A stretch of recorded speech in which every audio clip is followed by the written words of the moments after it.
Yes, recording. Okay, sorry. Assistant Professor of Pathology and the Director of Bone and Soft Tissues Pathology Fellowship from the Indiana University Health Pathology Laboratory, Department of Pathology and Laboratory Medicine of Indianapolis of USA. So she will be giving an interesting presentation entitled Novel Finding in Fusion Driving Sarcoma. So Laura, thank you very much for your time. And we are very honored to have you as international guest speaker. So very welcome. Sure. Thank you so much for the kind introduction. And I'm really honored to be a part of the sarcoma session. I put together kind of a series of 5 really interesting fusion-driven sarcomas, or cases of them. And these were all cases that really taught me a lot when I encountered them.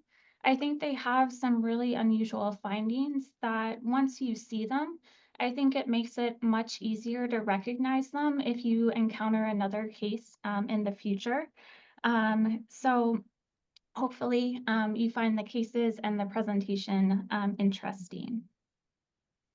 But just to start, for case number 1, this is a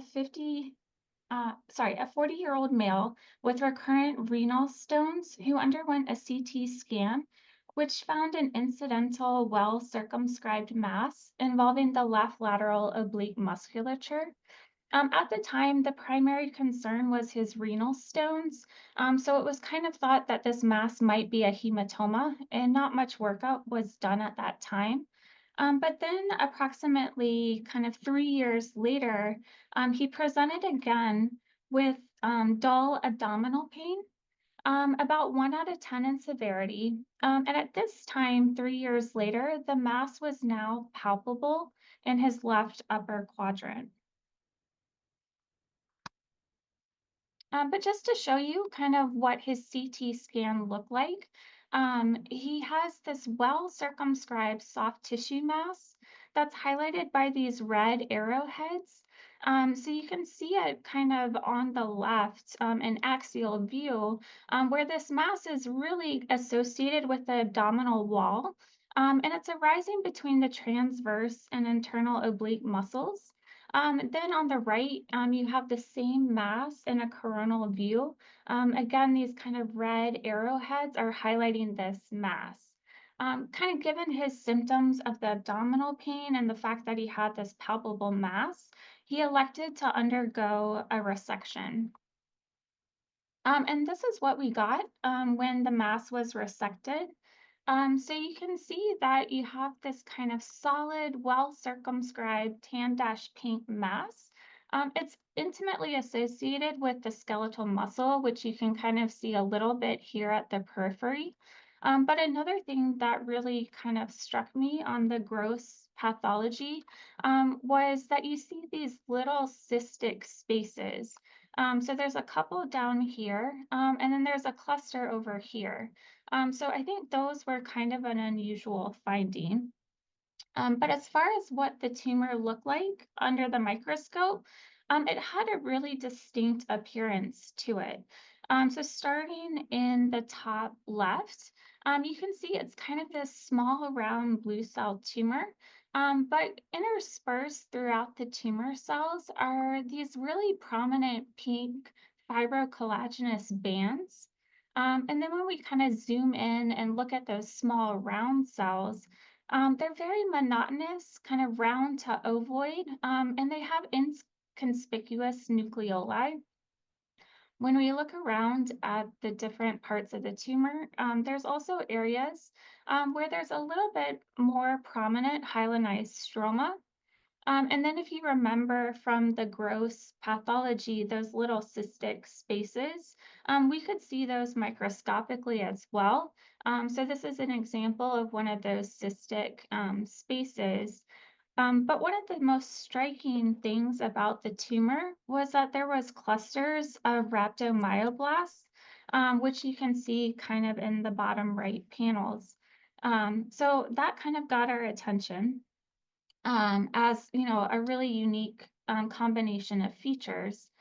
So our next step with this case was to run a pretty broad immunohistochemical panel, which we do for pretty much most soft tissue cases. And what we found when we ran that broad panel was that this tumor really had a polyphenotypic expression of markers. Those cells were positive for skeletal muscle markers. So there was staining with desmin, myogenin, MyoD1, but there was also expression of neural markers.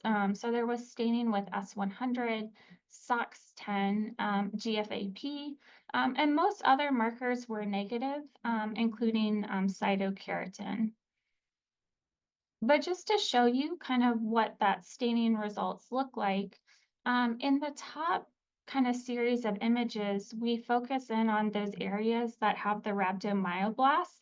And as we kind of expected, they were strongly positive for desmin and myogenin. So we were able to prove that they were true rhabdomyoblasts. And then on the bottom panel of images, we focus more on those small round blue cells. And then this is just showing you an example of some of those neural markers where you have some staining with S100 and SOX10. So just kind of really unusual or distinct features. So when we got this case, several things were kind of going through our minds, but I think I really focused in on the rhabdomyoblasts and started to think about, what tumors could have rhabdomyoblastic differentiation. One of the things I considered was rhabdomyosarcoma, but that polyphenotypic expression would be unusual. And this tumor was presenting in a way that was pretty indolent, just kind of slowly growing. So most rhabdomyosarcomas tend to be a little bit more aggressive and have more infiltrated borders. So it didn't really quite fit with that. Another tumor to consider would be a malignant peripheral nerve sheath tumor with rhabdomyosarcomatous differentiation, also known as a malignant Triton tumor. Again, I thought this really didn't really fit because the patient had no history of neurofibromatosis. He didn't have any other kind of peripheral nerve sheath tumors. And the tumor itself was really more associated with skeletal muscle than arising from a nerve. And again, malignant Triton tumors tend to be fairly aggressive tumors. So the behavior of the tumor didn't quite fit. Other things that can have or skeletal muscle differentiation would be a benign Triton tumor. This tumor normally has a mixture of skeletal muscle fibers and mature nerve fibers, as you can see kind of on the picture on the right. But again, the morphology didn't really quite fit very well with that. Another consideration was an adult rhabdomyoma, but again, we didn't really see the spider cells, and the morphology and polyphenotypic expression didn't quite fit for this diagnosis. So based on that, we went ahead and sent molecular testing to describe the tumor more. And it came back with an EWSR1 PATC1 gene fusion. This was actually the first case of the sarcoma I had encountered. So I think it's been much more well described now. But this was kind of the first one that I encountered. So it was definitely a case where I had to kind of read more on it. But I think another thing to point out with this gene fusion is that EWSR1 and PATC1, those two genes are located very close together on chromosome 22. So if you have a case where this diagnosis is a consideration, the go-to test is really an NGS-based RNA fusion assay because that close proximity of the two genes can make break apart fish really difficult. So that's just one thing to keep in mind. But the final diagnosis for this case is an EWSR1 PATC1 rearranged sarcoma with rhabdomyoblastic differentiation. I think the part about this case that makes it really unique is the rhabdomyoblastic differentiation and seeing the rhabdomyoblasts in the tumor. because the EWSR1 PATZ1 sarcomas have now been pretty well described and are classified in the WHO as part of the round cell sarcomas with EWSR1 non-ETS fusions. The first case was reported in 2000. And I think a couple of take-home points for this sarcoma is that they have this predilection to arise in the thoracoabdominal soft tissue. So that fits really well with this case, that it's arising in the abdominal soft tissue. And the other kind of standout feature is this polyphenotypic expression of neural and skeletal markers. So I think those two can help anyone to recognize this tumor. And then, tumor size is quite variable. And as well as the clinical behavior, there's kind of a range of behavior that's been described. There are cases that behave in a much more indolent fashion, similar to our case here. But then there's also cases that have much more aggressive behavior with widespread metastasis. And it's thought that secondary genetic changes might be responsible for that more aggressive behavior. But this is a really nice paper on the right that was in Modern Pathology in 2021, kind of describing these sarcomas in more detail and kind of highlighting those two things that, there is that predilection for thoracoabdominal soft tissue and that polyphenotypic expression of neural and skeletal markers. I think the little cystic spaces, as you can see on this picture on the right, is another finding that's been kind of reproduced in several tumors.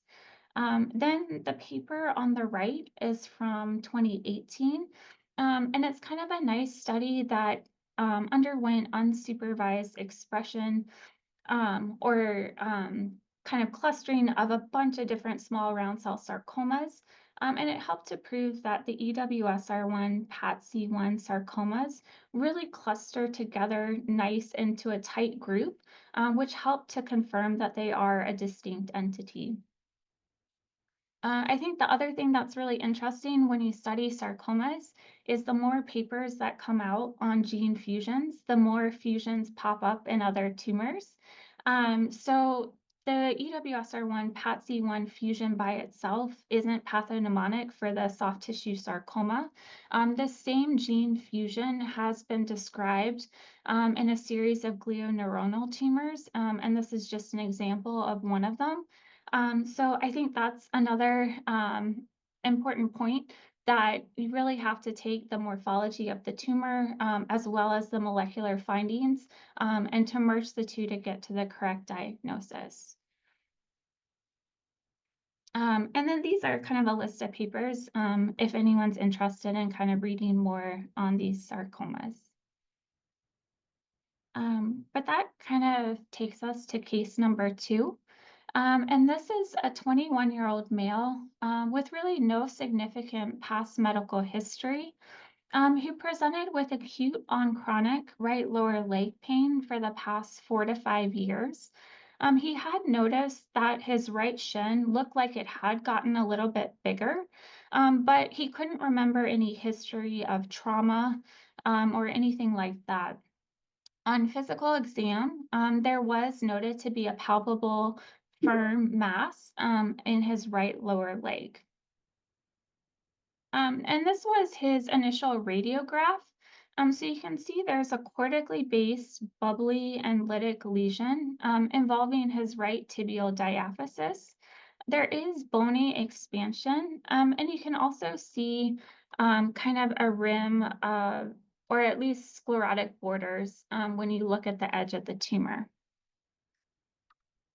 This radiograph was followed up with a CT scan. So as you can see, we have the same cortically based lytic lesion involving the right tibia. There is cortical thinning and expansion, as well as areas with sclerotic margins. But I think there's several areas that raise more concern for possible cortical breakthrough. That being said, there's not really an associated soft tissue mass with the lesion.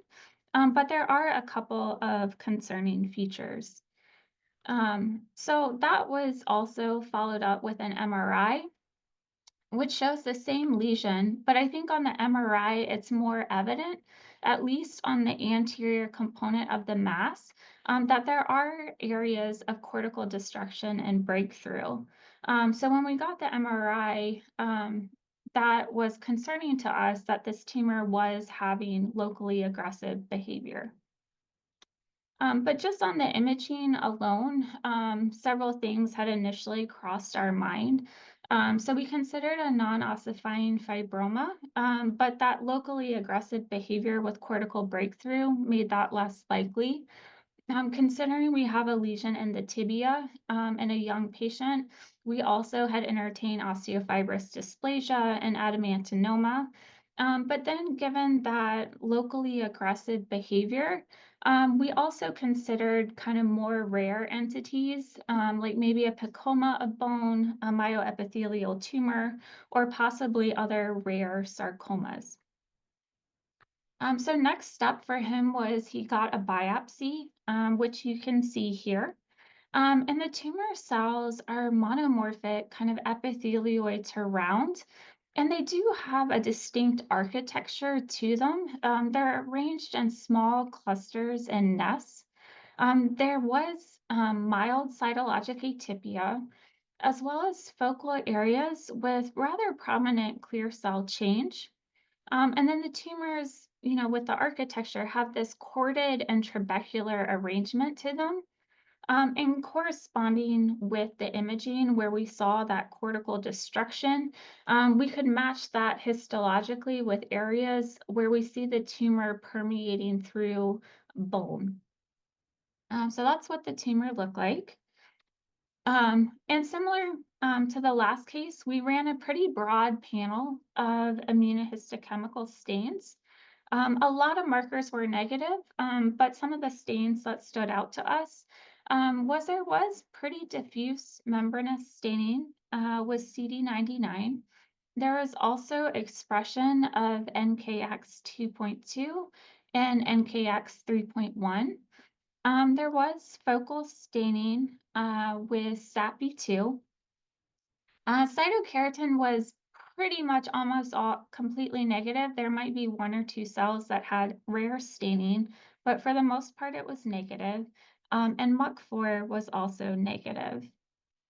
So some of our thoughts at this point was with the diffuse membranous expression of CD99 and NKX 2.2. We wondered, could this be an unusual variant of Ewing sarcoma? The morphology is not really classic for it, but that could be possible. The lack of really strong staining with keratins didn't provide much support for either adamantinoma or an adamantinoma-like variant of Ewing sarcoma. The focal weak expression of SATB2, I honestly didn't know what to do with that. I think it can be relatively nonspecific. And then so much of the other markers, like myoepithelial markers and melanocytic markers, were all negative. So that made a myoepithelial tumor or a pecoma less likely. So, given our concern for, maybe this is a really funny looking Ewing sarcoma, our next step was to do FISH for EWSR1.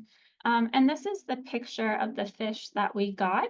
And so I think two things stand out when you look at the image. One is you do have the break apart or the separation of the green and orange signals. So that's positive for a rearrangement of the EWSR1 gene. But I think the more striking feature of the results is this increase in the orange signals, which corresponds to amplification of the 5' portion of the gene. This amplification is a relatively specific finding, and it made us really suspicious for a diagnosis. But in order to make the diagnosis, we wanted to confirm it with NGS. So our next step was to send NGS, which confirmed the tumor had an EWSR1 NFAT-C2 gene fusion.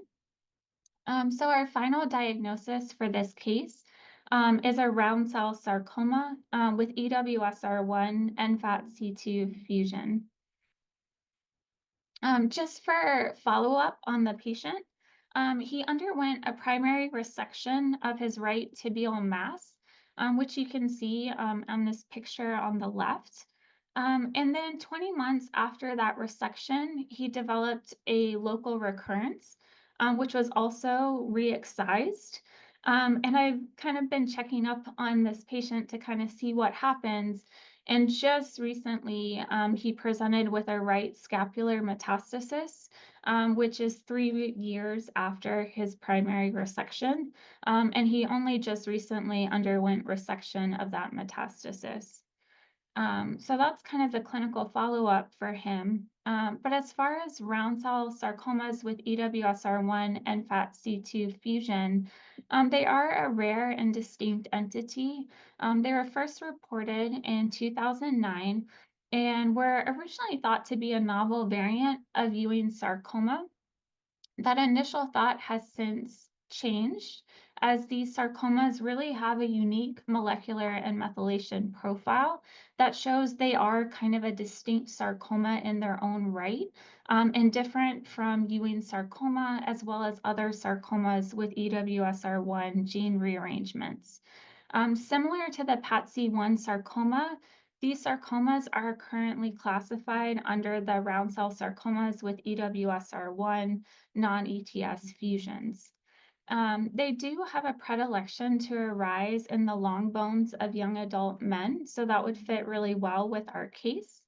And they are, I think one take-home point for the sarcoma is that they're more common in bone than soft tissue, with about a 4-to-1 ratio. And the imaging studies are also fairly characteristic, where you have a tumor that has kind of a mix of relatively indolent appearance as well as locally aggressive features. So clinical data regarding the biologic behavior of these tumors is still somewhat limited, but it is a fully malignant tumor, as our patient, has developed a metastasis. The best treatment is complete surgical resection with negative margins, because most patients have a minimal response to Ewing sarcoma or osteosarcoma-specific chemotherapy regimens. I think as a recurring theme, the fusion is not entirely specific to the sarcoma. So these EWSR1 and FAT-C2 fusions have also been described in benign bone cysts and vascular lesions. They are a little bit different from the sarcomas in the sense that the benign bone cysts and vascular lesions that share this fusion don't tend to show the 5' amplification, and they're often negative for NKX 2.2 and NKX 3.1. So even though they have the same fusion, it just kind of brings home the point that, we really have to pair the morphologic features with the molecular findings to put it all together. And this is just one more paper showing that a large proportion of simple bone cysts can have NFAT-C2 gene rearrangements. So again, not entirely specific to the sarcoma. But if you're interested in this particular type of sarcoma, here were a couple additional papers on the topic. So that kind of takes us to case number 3. This is a 62-year-old woman who was originally thought to have plantar fibromatosis, and she had undergone multiple foot surgeries over the years. But when she came to us, she had presented with recurrent disease, and at this point, she had considerable dysfunction in her foot. Based on that, she decided to undergo a right midfoot amputation to get kind of complete control. This is her MRI showing that soft tissue recurrence, which was pretty extensively involving her right midfoot. And her soft tissue mass was about 5.2 centimeters at that time. So she elected to undergo that midfoot amputation. And this is what we got on the resection. So I think the first thing that struck me was it didn't look classic for plantar fibromatosis. There are kind of bland spindle cells, and there is this really prominent pink collagenous sclerotic stroma. But there were other areas that started to take on a more epithelioid appearance to them. And my first thought was that, maybe this could be a sclerosing epithelioid fibrosarcoma. Because I think the number of recurrences and her multiple surgeries was also concerning. So we ran a pretty broad immunohistochemical panel on this case. Most markers were negative. MUC4 was negative, so that didn't really support my initial thought of conventional sclerosing epithelioid sarcoma. But the two markers that ended up coming back positive were YAP1 and EMA. So with EMA positivity, I was wondering, could this be a weird sclerotic perineurioma? So then we ran another perineurial marker, GLUT1, but that was negative. So with this one and the staining with YAP1, we had a suspicion of what it could be. And so we sent molecular testing, and that came back with a YAP1 CAMTA2A gene fusion. So the final diagnosis for this case is a YAP1 CAMTA2A rearranged sarcoma. And this is a sarcoma that was originally described as kind of a MUC4 negative sclerosing epithelioid fibrosarcoma. And it's kind of being more and more described, and is now considered to maybe possibly be its own entity or sarcoma in its own right. But as clinical follow-up for this patient, she underwent her amputation and did very well afterwards. But about 13 months post-resection, she presented with a right inguinal mass, and that was proven to be a metastasis, which she recently underwent resection of. But this case kind of inspired us to collect a series of these sarcomas to study them a little bit more. So with a kind of an international effort, we were able to collect 22 cases of the YAP1 CAMTA2A rearranged sarcomas. And we found when we looked at these cases that they often arose in young adults with a median age of 38 years. The male to female ratio was about 1.4 to 1. Among these kind of group of 22 cases, we also had the first reported case of a bone primary, which you can see a picture of that case on the left, showing a primary acetabular lesion.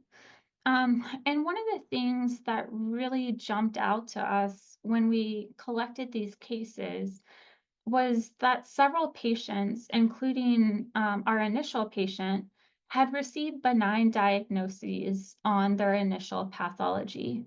And I think that's a really important point because this sarcoma can have very bland areas that can mimic a perineurioma or a fibroma and can easily be confused with benign entities. But just to show you some pictures from these cases, starting with the top left, this is an example of a case that on low power at first looks pretty much contained and well circumscribed. But if you look a little bit on kind of the top right corner, you can see subtle infiltration out into the adipose tissue. So there kind of are hints that it is kind of infiltrated. In the middle top panel, here's another case that seemed mostly well circumscribed. But again, if you go around the border of the tumor, you can usually find areas where it is more infiltrative. And then on the top right is just an example of one of those areas where it's clearly more infiltrative and has a honeycomb-like growth pattern through the subcutaneous adipose tissue. On the bottom panel of images, are kind of areas where it has more of a bland appearance, where it could easily be confused with a benign lesion. So areas of the tumors had a whorled to loose storiform appearance to them. There were areas where you still had kind of collagenous stroma in the background. And some of these loose whorled areas had kind of that appearance of mimicking a perineurioma. Here's more kind of pictures from that series. So on the top left, this is kind of an area of the sarcoma that looks really bland and hypocellular, and mimics kind of a fibroma or a benign entity. But if you look around the sarcoma, you can often find areas of transition where there's bland hypocellular areas kind of abruptly change to areas with increased cellularity. And then those areas with increased cellularity can sometimes take on a fascicular architecture. You can also find areas that look like more conventional SEF. Um, and then even other areas of the tumor can get really crowded with back-to-back cells with minimal stroma in between. So the next kind of step for that particular study was we really wanted to see if YAT1 Campta 2A rearranged sarcomas were kind of part of SEF, a subset, or if they were a distinct entity. So we performed DNA methylation analysis on our group of YAT1 Campta 2A rearranged sarcomas. And we found that they all clustered together in a distinct group that was significantly away from both conventional sclerosing epithelioid fibrosarcoma as well as low-grade fibromyxoid sarcoma. So based on that, we favor the YAT1 Campta 2A rearranged sarcomas to be a distinct sarcoma that's separate from both conventional SEF and LG-FMS.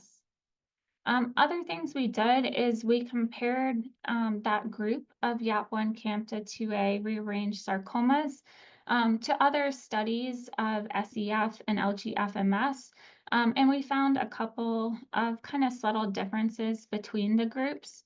So on the left is overall survival curves, and we noticed that LGFMS tends to have a more protracted, kind of elongated survival, whereas SEF tends to be the most aggressive. And YAP1 Campta 2A rearranged sarcomas tend to fall kind of in the middle between the two. As far as age distribution, LGFMS tends to present at a younger age, usually kind of first in the 20s. And then SEF tends to be in slightly older patients. And again, YAP1 Campta 2A tends to fall somewhere in the middle. That being said, there definitely is still a lot of overlap among both survival and the age distribution. But I think these are really fascinating sarcomas that continue to be studied. And if you're interested in kind of reading more about them, I think these are a list of some really interesting papers. But that kind of takes us to case number 4. And this is a 33-year-old woman who presented with a soft tissue mass involving her left upper arm with recent enlargement and associated discomfort over the past 6 months. She first noticed this asymptomatic small lump in her arm about 6 to 7 years ago. And this is a picture of her MRI. Showing that, in her left upper extremity, there's this lobular T2 hyperintense soft tissue mass that's really involving her triceps muscle. She elected to undergo a resection of this mass, and here's a picture of that resection, which shows this ill-defined tan and fibrous soft tissue mass that's centered both in the triceps muscle, but also kind of centered on the triceps tendon itself. And here's what the tumor looked like under the microscope. So on low power, it's an intramuscular soft tissue mass. One of the most striking features of the tumor was this really prominent desmoplastic stroma. And then this lesion had been there for 6 to 7 years, so it's a long-standing lesion. And we were able to find a small focus of metaplastic bone within the tumor. And the tumors were involving that focus of metaplastic bone. But here's more pictures from the case. So starting with the top left, you can see kind of small round cells that are arranged in pretty medium to large size clusters. In the background, you have prominent desmoplastic stroma. In the top middle panel, this, mass is arising in skeletal muscle. So intermixed with that desmoplastic stroma, you also have atrophic skeletal muscle fibers. There's areas of the tumor that had more prominent bands of collagen. And then the tumor cells themselves, when we look at them on higher power, they have a round to focally spindle appearance. There were also areas where the tumors were arranged in kind of smaller clusters or nests in the desmoplastic stroma. A couple cells had nuclear pseudoinclusions, and there was one kind of focal area that even had a single file pattern. Similar to the other cases, we really kind of performed a very broad panel of immunohistochemical stains. And nothing really helped us all that much. There was some focal CD99 staining, but it was kind of focal and patchy. We had some expression of GATA3 and cyclin D1, but I wasn't sure what to do with that. We also ran SS18, SSX, and that was completely negative. So given that this was a really unusual tumor, our next step was to send molecular testing. And that kind of revealed a CRTC1 SS18 gene fusion. And so as we kind of dug into this case a little bit more, we found that it fit with what's been described as an undifferentiated round cell sarcoma with CRTC1 SS18 gene fusion. And so with this case, that kind of inspired us to put together another project. John Gross was really helpful in putting this case together, but we kind of wanted to study these sarcomas a little bit more. And we put together kind of a series of cases. And as we combed through the literature, we found that, since it was first described in 2018, there's only really been a total of 6 cases that have been reported. So it is a very rare tumor. But the male to female ratio is 1 to 2. It tends to present in young adults with a median age of 34. And all of the cases tend to arise in intramuscular locations. The most common is the lower extremity, but as the case we discussed, it can occur in the upper extremity. Some, I think, clues to the possibility of this rare tumor are the epithelioid morphology of the tumor cells with eosinophilic cytoplasm, and then the really prominent desmoplastic stroma. The tumors do have a variable clinical course, and they can be fully malignant because, well, they are a fully malignant tumor because 2 cases have documented metastatic disease. One had bilateral lung metastasis, and the other had locoregional spread to a lymph node. But I think it's kind of interesting too when we talk about these sarcomas, because at least when I was a resident, I always thought of SS18 gene fusions being fairly specific for synovial sarcoma. But as more tumors get studied and more gene fusions get reported, SS18 gene rearrangements start to pop up in different tumors. When the fusion partner is SSX, then it's still, pretty much pathognomonic for synovial sarcoma. But it's just interesting that these other fusion partners are popping up in different tumors.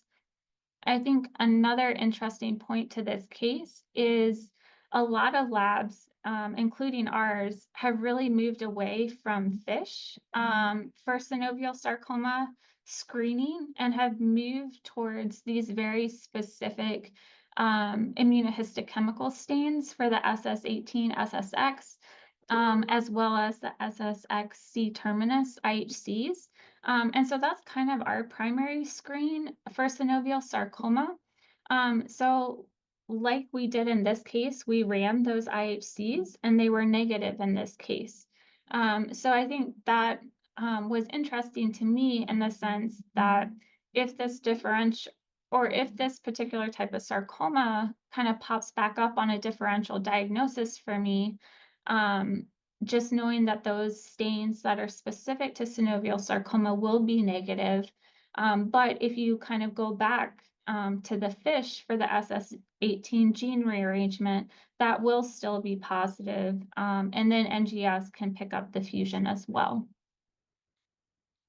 But then these are a couple of interesting papers just kind of describing that sarcoma in more detail.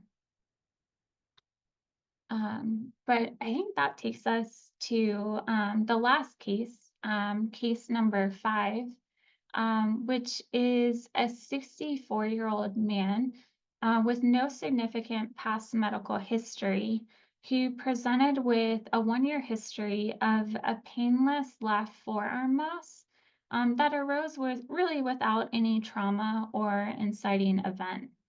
The patient reported that the mass had been relatively stable in size. And here is his MRI showing that there is this heterogeneous enhancing soft tissue mass along the ulnar aspect of his left distal forearm. So he underwent a biopsy of the mass. And as you can see here, the tumor has kind of a mix of epithelioid and spindle cells. There is a little bit of myxoid change in the background stroma. The other thing that kind of stood out in this case was kind of intermixed with the stroma was this prominent neutrophil infiltrate. And just kind of these scattered clusters of neutrophils.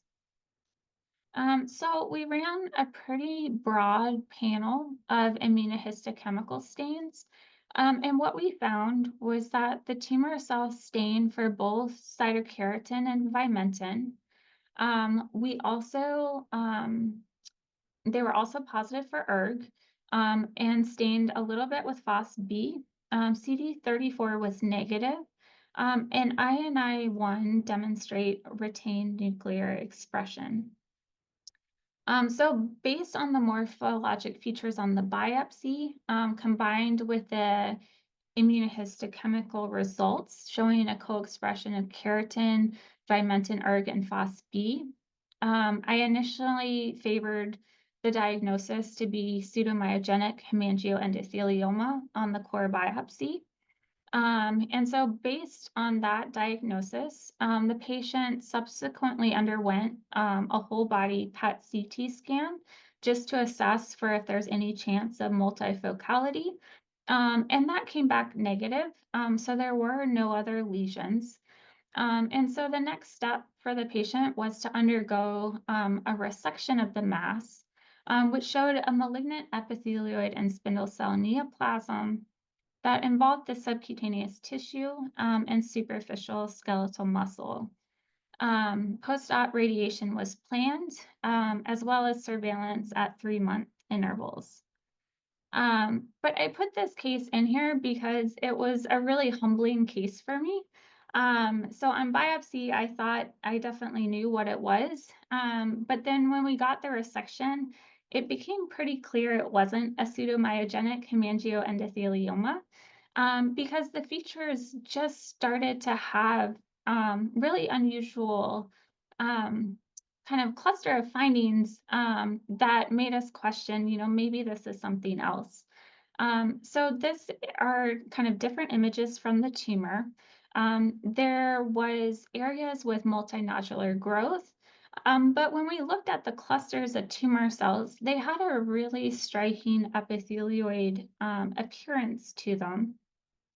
There were areas where there was pseudogland formation. And then the other thing was there was also areas where there was this intracytoplasmic vacuoles associated with the tumor cells. The vast majority of the tumor had an epithelioid appearance to it, but there were areas where the tumor cells started to look more spindled. And similar to what we saw on the biopsy, there were still areas of the resection that had prominent clusters of neutrophils.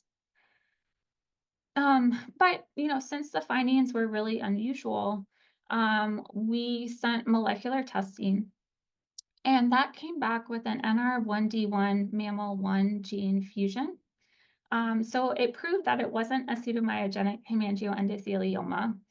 But based on this, we send a lot of our molecular testing to Caris. And I think they're really helpful about asking questions. So I kind of called them up and I asked, could you check the mRNA levels of expression of both ERG and FOSB? Because I was still very humbled by missing it on the biopsy. And so I wanted to dig a little bit further into that.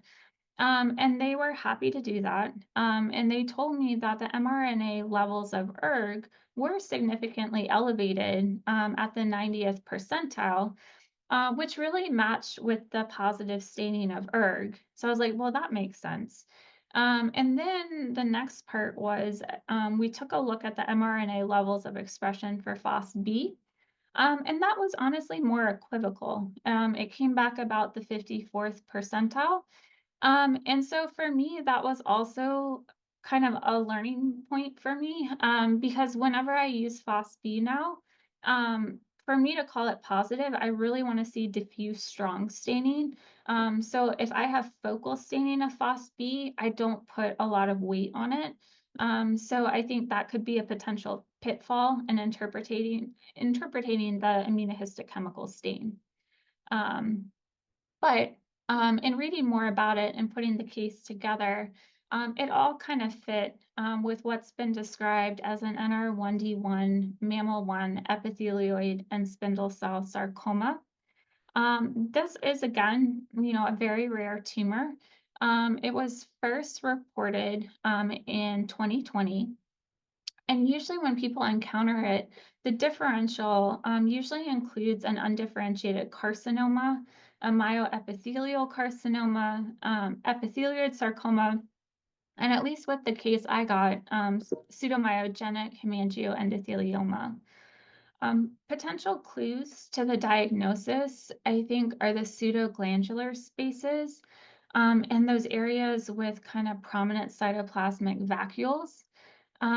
But I think to get to the correct diagnosis, it really requires comprehensive molecular testing, especially something like whole exome sequencing, because depending on what molecular platform you use, you may or may not detect this fusion.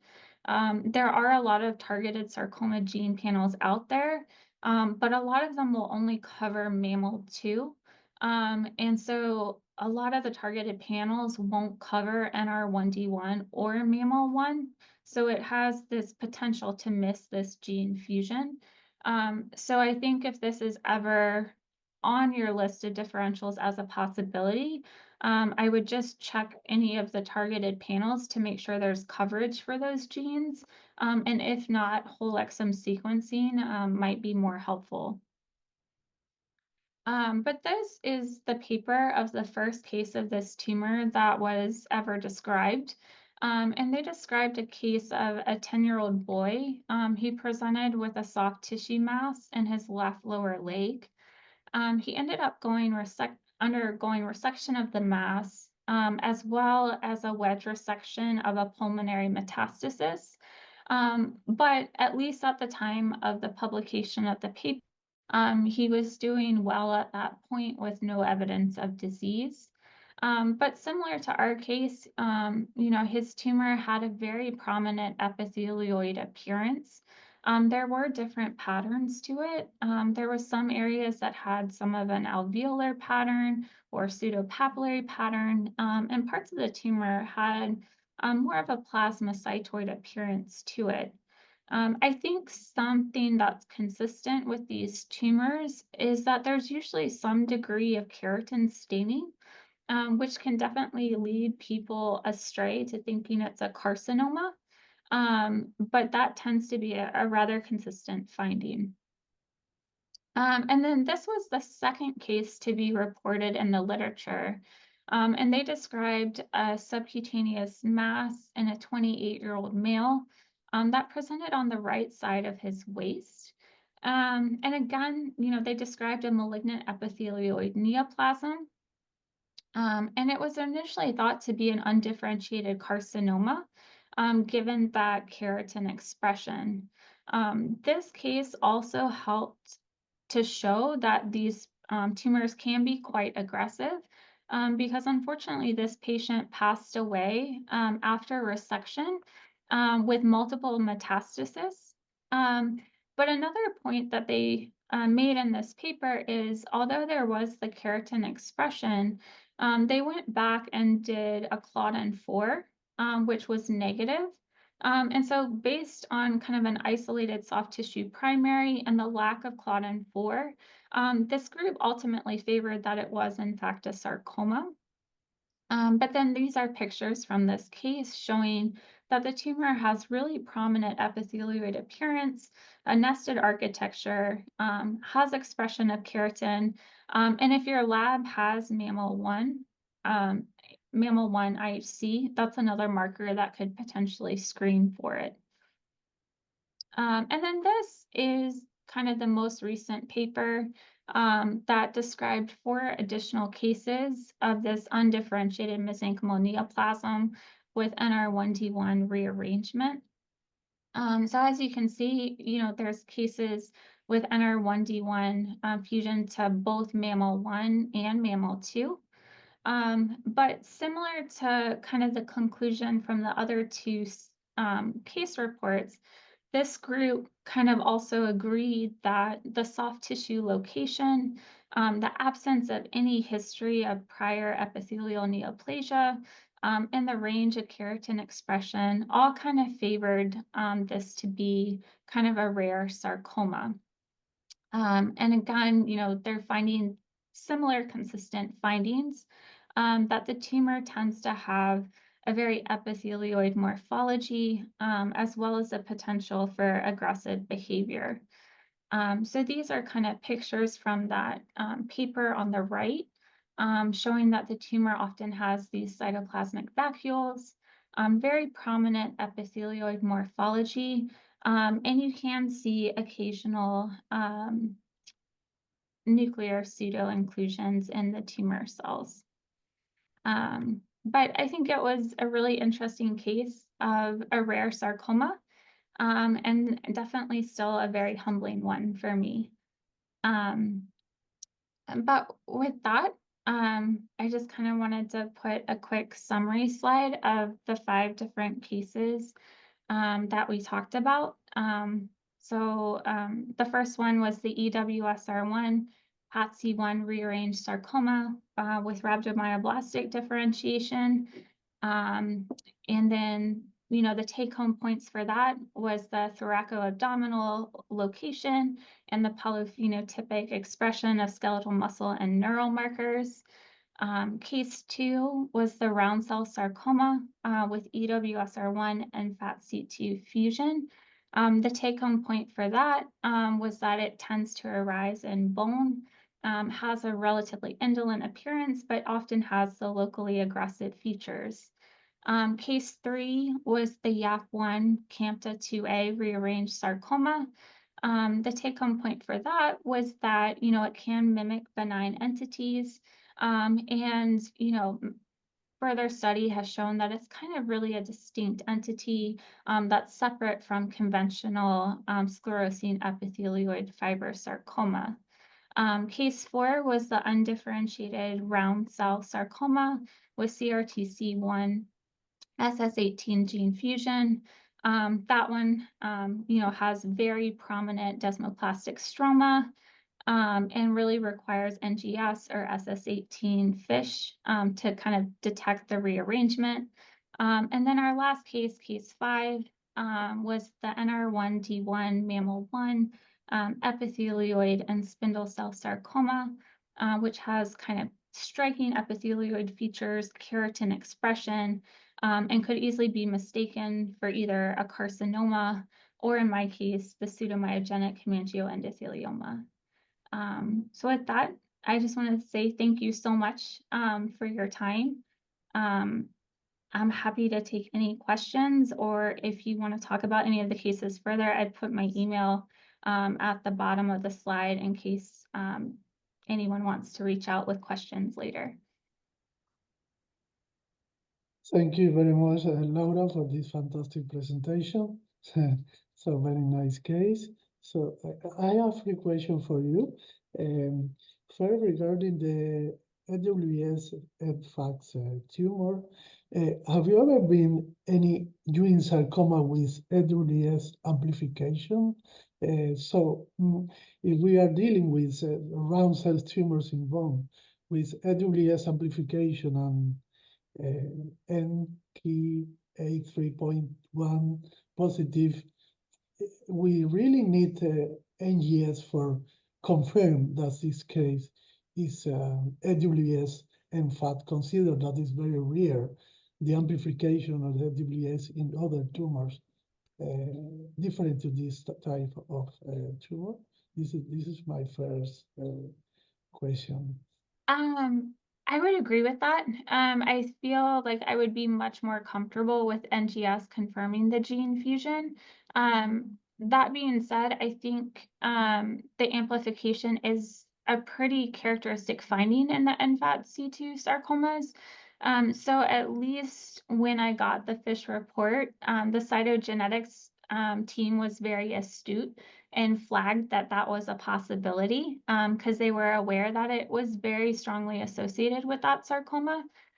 So I think it strongly hints to the NFAT-C2 rearranged sarcomas. But personally, I feel better confirming it with NGS to be sure. Yeah.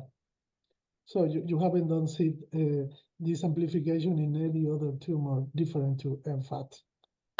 Personally, I haven't, at least not to that degree, no. Okay, great. This is my first question. My second question is regarding this very interesting entity with sick translocation that is not synovial sarcoma. And this is very interesting because some clinician saying, so you have a tumor with sick translocation, this is synovial sarcoma, this is another tumor. So this is really conflicted because did you recommend always, if we have a seed translocation and we don't have NGS for confirm the gene fusion, do you think that with this both antibody, the antibody with the gene fusion and the SS antibody, we can confirm the diagnosis of synovial sarcoma? I mean, I think for us, if we have a case that the morphology is very classic for synovial sarcoma and we have the IHC staining, I think that's good enough for us to call it. So at least in our lab, we rely on the IHC. But if there's something unusual about the case, like the morphology is very unusual, or something looks classic for synovial sarcoma and the IHC is negative, I think that's when we would pursue the NGS, when it's something's unusual about the case. But at least for us, we'll diagnose synovial sarcoma just on IHC.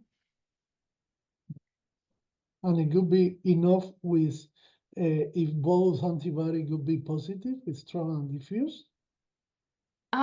Yes, usually. In our lab, we just have one. So we just have the SS18 SSX IHC.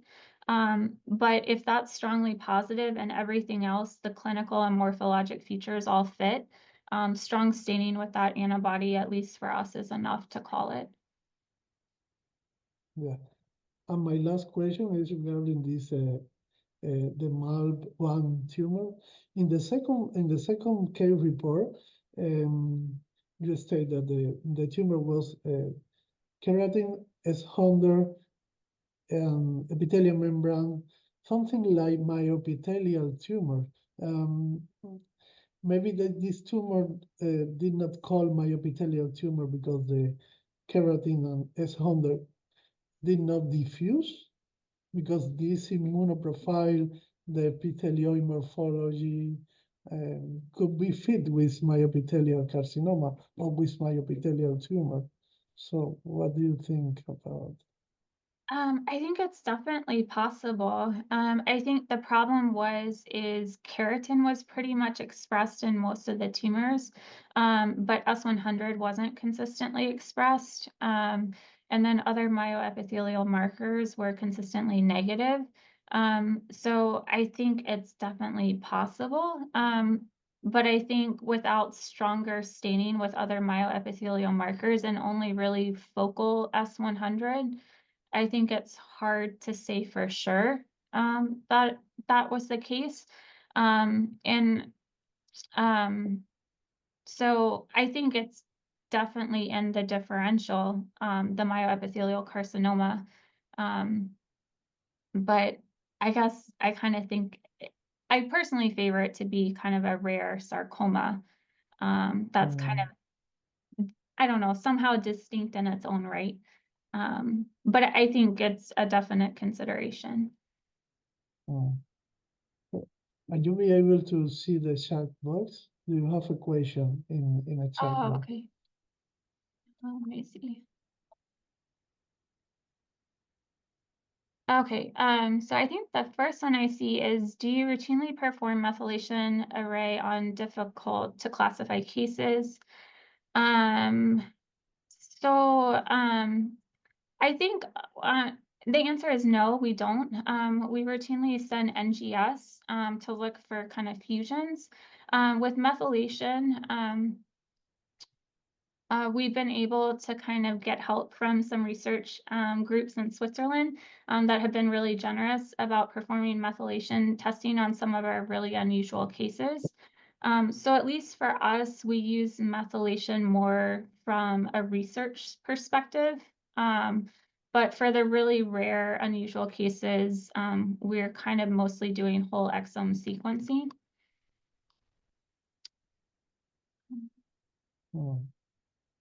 Thank you.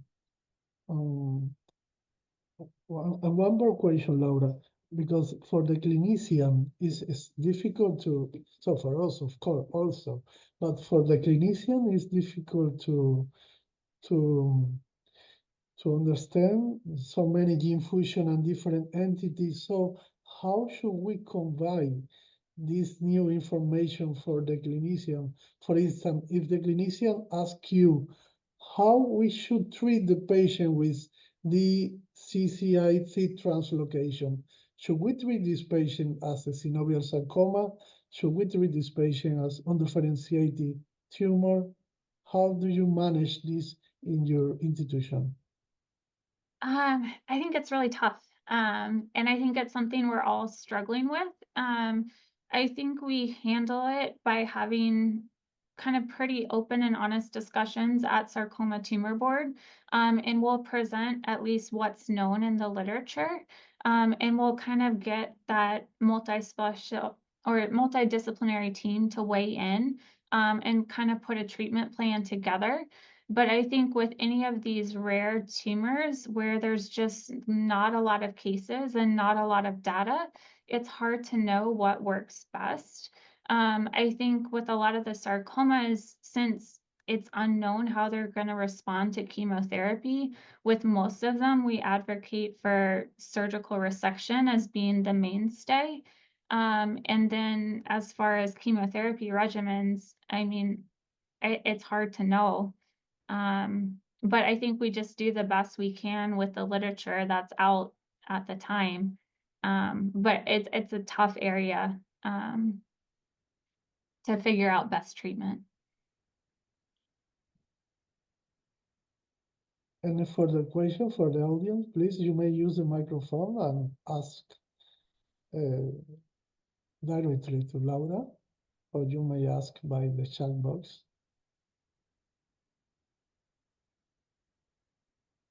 So do you think that methylation profile could be defined,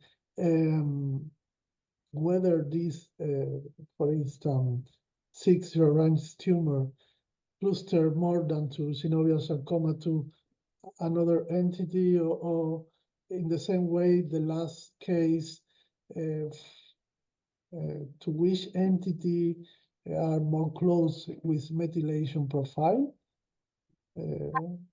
I think it would be really interesting to see. With the paper we did, we actually didn't, I mean, we didn't do it. So I think we could go back and pull those cases and kind of see where they cluster. Because I think that would be fascinating to check. So maybe we can do that.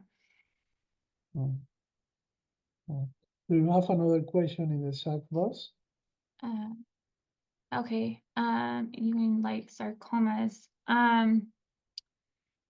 We run NKX, sorry, so the question is, do you consider NKX 2.2 necessary in the immunohistochemistry panel for diagnosing Ewing-like sarcomas?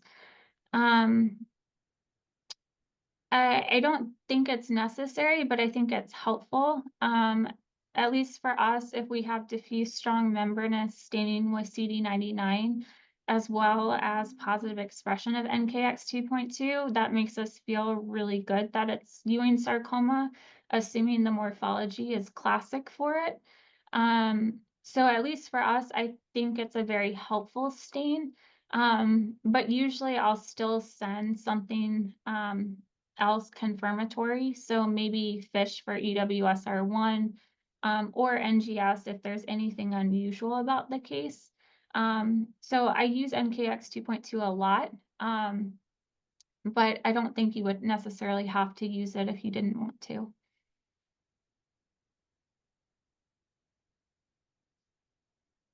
Any further question, remarks?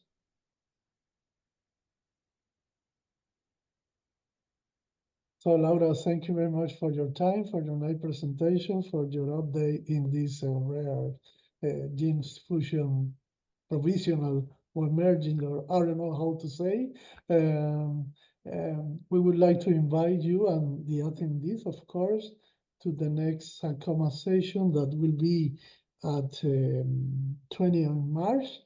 We have invited Dr. Rita Laggio from Italy. She will be giving a presentation about the new sarcoma already describing and presenting in the last WHO classification. You know that Rita Laggio is an expertise in pediatric sarcoma. So we encourage all of you to participate. And Laura, once again, thank you for tonight's presentation, and you are welcome to our next session. Have a great day, and see you around.